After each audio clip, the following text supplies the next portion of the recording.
Hi friends, welcome to Civils Gazette. मैं हूँ लक्ष्मण और आज हम लोग कुछ ऑब्जेक्टिव टाइप क्वेश्चंस देखेंगे ऋग्वैदिक काल और लेटर वैदिक ऋग्वैदिक एरा के और लेटर वैदिक एरा के। ठीक है, तो सबसे पहला क्वेश्चन है, ऋग्वैदिक एरा किसे कहा जाता है? तो द टाइम बिटवीन 1000 ईसा पूर्व से 500-600 BC तक का जो टाइम है उसे ऋग्वैदिक एरा कहते हैं, ऋग्वैदिक काल कहते हैं। ठीक है, आर्य शब्द का अर्थ क्या है? तो आर्य शब्द का अर्थ होता है श्रेष्ठ या कुलीन। ठीक है, जिसे नोबेल भी कहा जाता है इंग्लिश में। किस नस्लीय फसल का ज्ञान वैदिक काल के लोगों को नहीं था? तो वैदिक काल के लोगों को तंबाकू का ज्ञान नहीं था। ठीक है, उत्तर वैदिक काल के देव विरोधी और ब्राह्मण विरोधी धार्मिक शिक्षक को किस नाम से? देखिए, जो देव विरोधी यानी भगवान का विरोधी और ब्राह्मण विरोधी धार्मिक शिक्षक होता था उसे श्रमण कहा जाता था। ओके, देखिए जितने सारे क्वेश्चंस हैं ये सारे क्वेश्चंस एग्जाम में आए हुए हैं। ठीक है, तो ध्यान दीजिएगा। वैदिक गणित का मुख्य अंग क्या है? तो वैदिक गणित जो है वो सूल्व सूत्र से लिया गया है। ठीक है, तो कमेंट में सारे लोगों को बताना है कि सूल्व सूत्र किस वेद से रिलेट करता है। ठीक है, आगे बढ़ते हैं।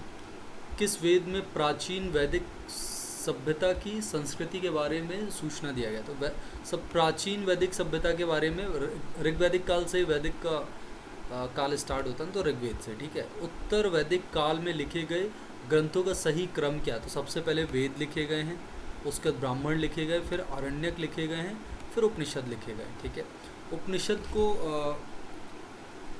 जो है वो लास्ट में लिखे जाते हैं। It's a type of philosophy, ये फिलॉसफी दर्शन शास्त्र टाइप की राइटिंग्स है। ठीक है, वेदों की संख्या कितनी है? तो वेदों की संख्या 4 है।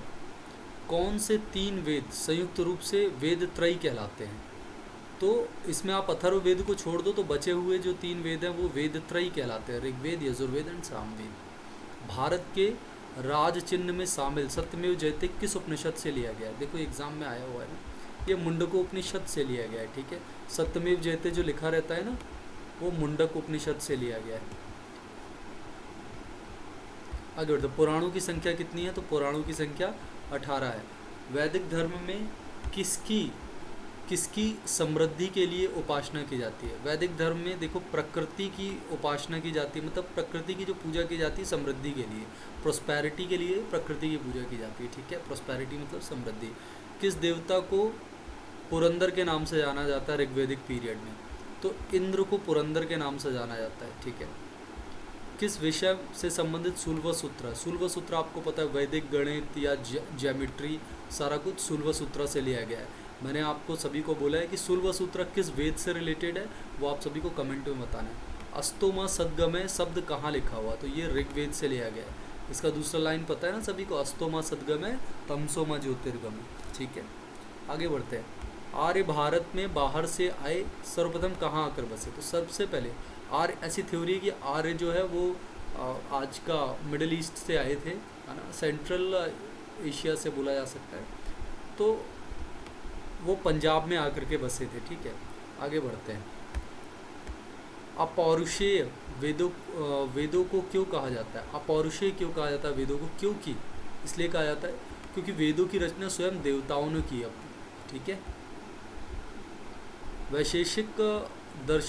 वैशेषिक दर्शन का प्रतिपादन किसने किया? मतलब वैशेषिक दर्शन किसने लिखा है? तो वो उलूकणाद ने लिखा है। ठीक है, पूर्व वैदिक संस्कृति का काल किसे कहा जाता है? जैसे पूर्व वैदिक का मतलब होता है ऋग्वैदिक काल भी। ठीक है, तो 1500 to 1000 ईसा पूर्व का जो टाइम है उसे हम ऋग्वैदिक काल या पूर्व वैदिक संस्कृति का काल कहते हैं। मीमांसा या पूर्व मीमांसा, ये दर्शन लिखा हुआ है एक्चुअली। ठीक है, दर्शन के प्रतिपादक कौन है? तो जैमिनी जो हैं वो मीमांसा या पूर्व मीमांसा के प्रतिपादक हैं। ठीक है, दर्शन मतलब फिलॉसफी होता है। वेदांत या उत्तर मीमांसा के प्रतिपादक कौन है? तो वेदांत या उत्तर मीमांसा के जो प्रतिपादक है वो बदरायण है। ठीक है, ऋग्वेद का कौन सा मंडल सोम को समर्पित है? ऋग्वेद का 9वां मंडल सोम को समर्पित है। ठीक है, गायत्री मंत्र का उल्लेख किस बुक में मिलता है? तो गायत्री मंत्र जो है एक्चुअली गायत्री मंत्र सूर्य को समर्पित एक मंत्र है, वो ऋग्वेद में मिलता है। न्याय दर्शन मतलब कि जो फिलॉसफी ऑफ जस्टिस है वो किसने दिया है? तो गौतम, ऋषि गौतम ने दिया है। प्राचीन भारत में निष्क, निष्क से क्या जाने जाते? तो आभूषण, स्वर्ण आभूषण को निष्क कहते थे। और निष्क एक टाइप की करेंसी भी हुआ करती थी, मुद्रा के रूप में भी उपयोग होती थी। योग दर्शन से का प्रतिपादक कौन है? तो योग दर्शन का जो प्रतिपादक है वो पतंजलि है, ठीक है। उपनिषद, जो उपनिषद की जो पुस्तकें वो किस पर आधारित? तो जैसे कि हम लोगों ने लेक्चर में डिस्कस किया था, उपनिषद की जो पुस्तकें हैं वो दर्शन पर आधारित है। दर्शन का मतलब होता है फिलॉसफी, ठीक है। जितने भी उपनिषद वो फिलॉसफीज है। आरंभिक वैदिक साहित्य में सर्वाधिक वर्णित नदी कौन सी? तो आरंभिक मतलब कि ऋग्वैदिक पीरियड की बात हो रही है। ऋग्वैदिक टाइम में, ऋग्वैदिक काल में जो सबसे वर्णित नदी है वो सिंधु नदी है, ठीक है। आगे बढ़ते हैं। आरंभिक वैदिक साहित्य में सर्वाधिक वर्णित नदी सिंधु नदी। उपनिषद काल के राजा अश्वपति किस राज्य के शासक थे? देखो, अश्वपति एक राजा है, उपनिषद काल में इनका विवरण आता है, तो वो कैकय राज्य के राजा थे। देखो ये यूपीएससी का क्वेश्चन है, ठीक है। अध्यात्म ज्ञान के विषय में नचिकेता यम का संवाद किस उपनिषद से लिया गया? देखो नचिकेता और यम का जो संवाद है, मतलब कॉन्वर्सेशन बिटवीन नचिकेता एंड यम, वो कठोपनिषद से लिया गया है, ठीक है दोस्तों। ठीक है, आगे बढ़ते हैं। वैदिक काल में काबुल नदी का स्थान कहाँ निर्धारित होना चाहिए? तो अफगानिस्तान में। आज भी काबुल नदी अफगानिस्तान में। कपिल मुनि द्वारा प्रतिपादित दर्शन प्रणाली, दार्शनिक प्रणाली कौन सी है?